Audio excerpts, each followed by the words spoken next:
Welcome to Just Asia, AHRC TV's weekly human rights program. These are the headlines. International Human Rights Day 2018. Human rights in Bangladesh worsen ahead of elections. In Indonesia, Human Rights Day commemorate outside Presidential Palace. India's state and vigilante groups reverse human rights gains. Nepal must provide justice for teenage Nirmala Pant on Human Rights Day.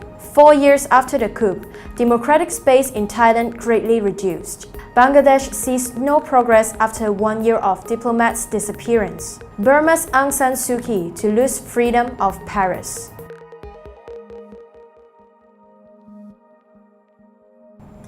Welcome to AHRC TV's Just Asia. I'm Alexandra.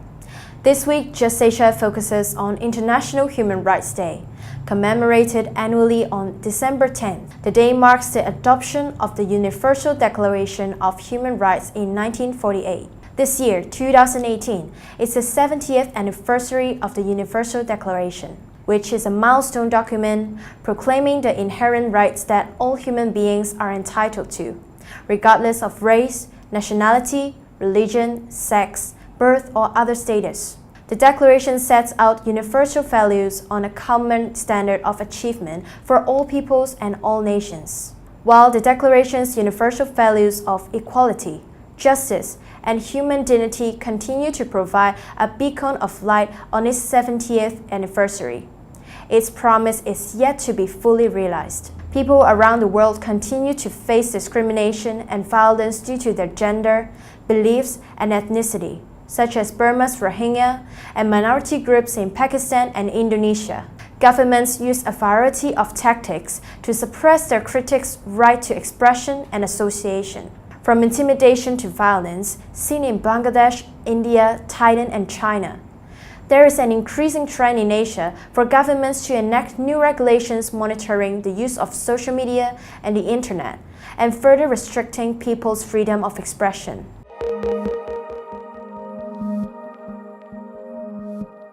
Bangladesh's catastrophic human rights situation has only deteriorated over the year. 2018 saw consistent and forced disappearances, extrajudicial executions, and systematic torture and ill-treatment of detainees in custody. The incumbent government of Sheikh Hasina has systematically muzzled people's freedom of expression and freedom of assembly and association using state machinery. The law enforcement and intelligence agencies, judiciary, the Anti-Corruption Commission, the National Bureau of Revenue, and the NGO Affairs Bureau have all been used against targeted individuals and groups to stifle dissent. The spree of fabricated cases against dissidents, opposition supporters, and political leaders, as well as ordinary citizens, also continues. In the lead-up to the 11th parliamentary elections, the government is effectively chasing away the opposition. Just Asia speaks to the Asian Human Rights Commission's Liaison officer Mohammad Ashrafuzzaman to learn more about the situation. When we look at the World Human Rights Day coming in few days' time, and we look at the human rights record of Bangladesh, we see a catastrophic picture in the country. Enforced disappearances, extrajudicial executions, systemic torture, and a pattern of fabricating criminal cases against the political opposition, and also the dissenting voices involving civil society actors, human rights defenders, and anybody who is using the online platforms, Facebook, Twitter, or blogs to criticize the incumbent government of Sheikh Hasina. And now the situation has been much worse than the previous 11 months in the lead up to the 11th parliamentary election in the country, which is scheduled on 30th December of this month. The opposition is being chased by the law enforcement agencies. According to the plan of and instructions of the ruling political party, have been registering imaginary cases against the opposition activists and leaders of the crimes that has never committed by anybody in the country. However, they were accusing the opposition activist. The election commission is cancelling the nomination papers of the opposition party with various excuses. Some are so ridiculous that even a credit card bill has not been paid. For citing that excuse, the election commission has rejected a nomination paper of a famous candidate. On the other side, the ruling party candidates, having been convicted by courts in criminal cases with imprisonments as high as 13 years, their nomination papers have been declared valid. On the other hand, the opposition leaders and candidates are being the victims of political biasness by the judiciary and the election commission. So in such a situation, the whole world need to focus on Bangladesh's situation, what is happening in the next 3 weeks in that country in the lead up to the parliamentary election, and stand beside the victims of those human rights abuses taking place in the country.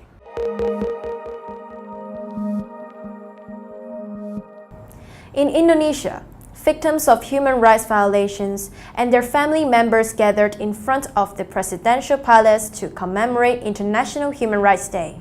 They called for President Widodo's administration to investigate past abuses and current human rights cases that remained unresolved.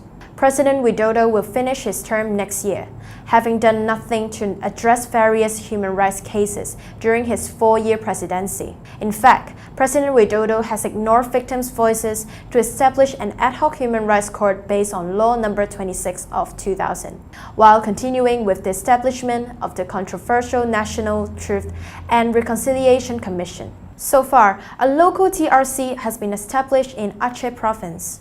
And this week, victims and family of victims in Aceh have conducted public hearings regarding past abuses and a commemoration of International Human Rights Day. On December 1st, however, Papuan students in East Java province were dispersed when they gathered to commemorate the history of Papua.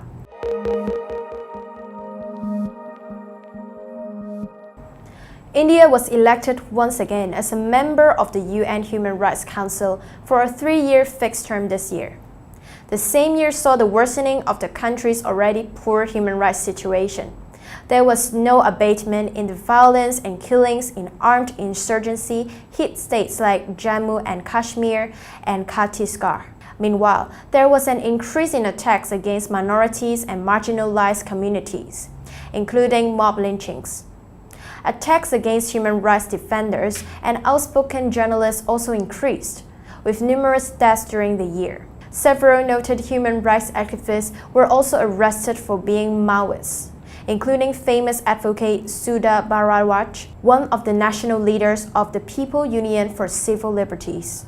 India's largest human rights organization, Professor Gautam Navlakha, renowned activist academic, and Anand Teltomte, in whose case the Supreme Court of India had to intervene. In sum, India seems to be besieged by attacks from authorities and vigilant groups, reversing many of the human rights gains made by the relentless struggle of civil society.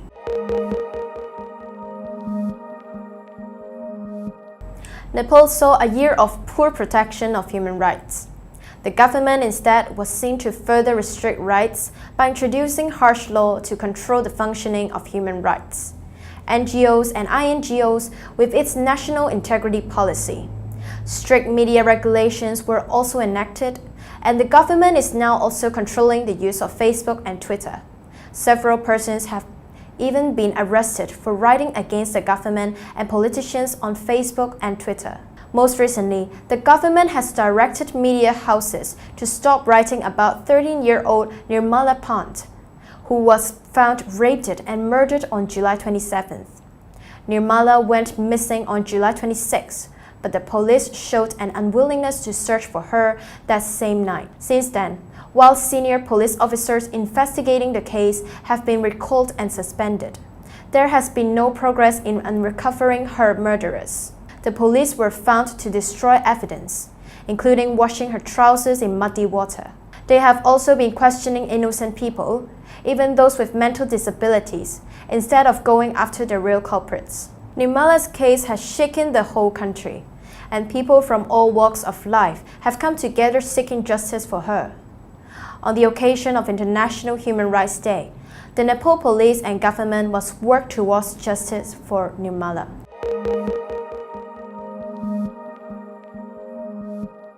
In Thailand, 4 years after the 2014 coup, democratic and civil space has been greatly reduced. The NCPO, the junta ruling party, has systematically arrested, detained, and prosecuted persons for exercising their rights to freedom of expression and freedom of peaceful assembly. According to the Thai lawyer for human rights, by May 2018, at least 264 public activities and events had been barred, impeded, or interfered with by the NCPO or military officials. This includes at least 136 events that were shut down, while 128 events were carried out together with government threats or interference. Furthermore, at least 378 persons in 50 cases have been charged with violating the ban on political gatherings of 5 or more persons. At least 214 persons in 15 cases have been charged with the Public Assembly Act 2015. At least 92 persons have been charged for sedition. At least 162 individuals have been charged with defaming the Thai monarchy. Since January 2018, the We Want to Vote movement has peacefully called on the NCPO to hold general elections. In response, the NCPO has filed complaints against a number of protesters. Some 130 individuals have been prosecuted in relation to this movement. จากสถานการณ์ณช่วงปลายปีนี้ที่กำลังจะนำไปสู่การเลือกตั้งในปี 62 เนี่ยในวันที่ 11 ธันวาคม 2561 เนี่ยที่กำลังจะมาถึงนี้ก็จะมีการบังคับใช้พระราชบัญญัติประกอบรัฐธรรมนูญว่าด้วยการเลือกตั้งสสนะคะก็มีบทบัญญัติที่ห้ามการหาเสียงโดยถึงทั้งพรรคการเมืองเองรวมถึงประชาชนโดยทั่วไปด้วยซึ่งบังคับใช้อย่างกว้างขวางแล้วก็มีการกำบทบัญญัติในมาตราของกฎหมายอย่างเช่นมาตรา 73 เนี่ยคำว่าหาเสียงเนี่ยก็มีการเคลือบคลุมแล้วก็มีการขยายความโดยกว้างขวางยังไม่นับรวมถึงระเบียบและหลักเกณฑ์ที่กำลังจะออกมาบังคับใช้อีกเนี่ยก็เป็นที่จับตามองว่าการบังคับใช้กฎหมายฉบับนี้รวมถึงระเบียบที่จะออกมาเนี่ยจะมีผลเป็นการจำกัดสิทธิเสรีภาพของประชาชนเนี่ยในการที่จะออกมาแสดงความคิดเห็นในระหว่างมีการเลือกตั้งหรือว่าแสดงความคิดเห็นว่าประชาชนควรจะเลือกพรรคการเมืองใดหรือว่าจะเสนอนโยบายใดต่อพรรคการเมืองใดเพื่อจะเป็นปากเป็นเสียงของประชาชนซึ่งก็มีการคาดการณ์กันว่าถ้าหากมีการบังคับใช้กฎหมายหรือว่าออกกฎหมายที่ควบคุมเช่นนี้เนี่ยก็สถานการณ์การละเมิดสิทธิของประชาชนรวมถึงคดีที่อาจจะตามมาสำหรับตัวประชาชนเองที่มีความตื่นตัวทางการเมืองหรือว่าทางประชาธิปไตยเนี่ยก็อาจจะถูกดำเนินคดีได้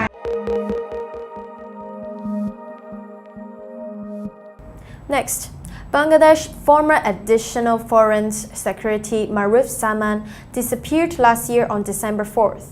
A year later, there has been no convincing progress in the investigation of his disappearance. The rise of enforced disappearances and the absence of credible investigation and legal remedy goes hand in hand in Bangladesh. Just Asia speaks to Ashrafuzzaman's daughter, Ms. Shabnam Zaman, from Brussels, Belgium. Your father disappeared a year ago. Why there has not been any progress in the investigation of the case of his disappearance? Simply put, my father's disappearance is far above the pay grade of the police, as well as most law enforcement agencies within Bangladesh. As soon as they were informed of the suspicious circumstances surrounding the incident, they became very reluctant to cooperate.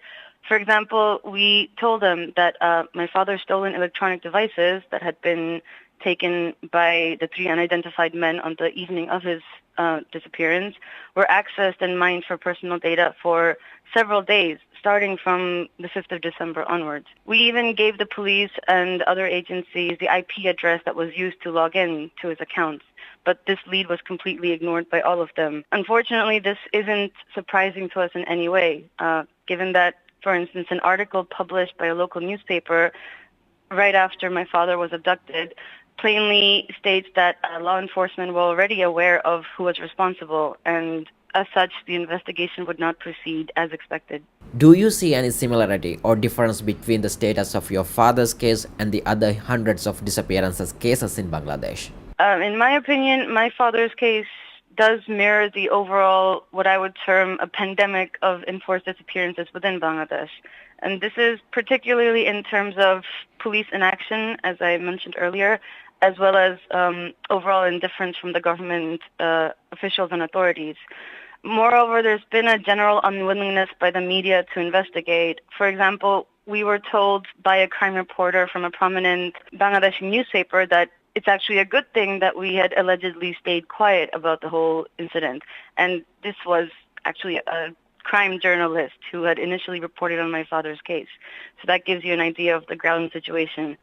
But it's important to note that the majority of victims in the past have mainly been linked to the political opposition, whereas my father's disappearance followed a spate of cases that involved members of civil society who had no known political affiliation. This sends across the message that absolutely no one is safe anymore, and that any form of dissent is punishable in perhaps the worst of ways. The single thread that ties together these hundreds of different victims has been the silence that we, the families, have had to endure in the aftermath of the disappearances. What would you expect from the international human rights community regarding Bangladesh human rights situation? Most recently, in November, the European Parliament adopted a joint resolution on the human rights situation in Bangladesh, and in this they explicitly highlighted my father's disappearance. But in spite of all this, the number of disappearances and other human rights abuses in Bangladesh continue to increase and in some cases even accelerate. So I think it's crucial for the words of these different agencies to be translated into action in ways that actually compels the authorities to produce real and tangible results. The government of Bangladesh needs to be taught that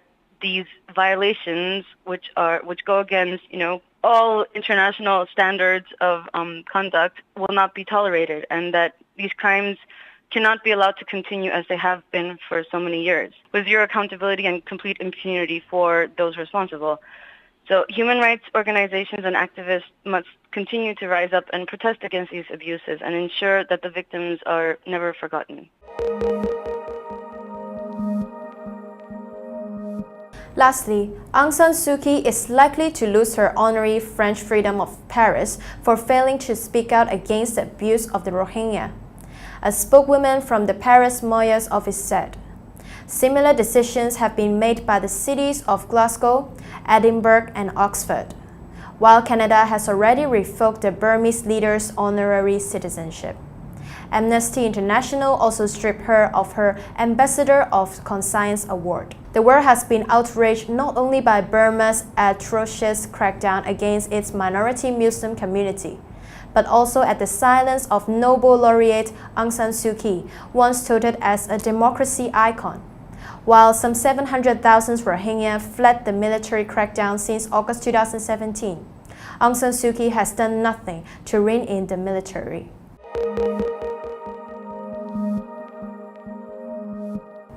That is all for this episode of Just Asia.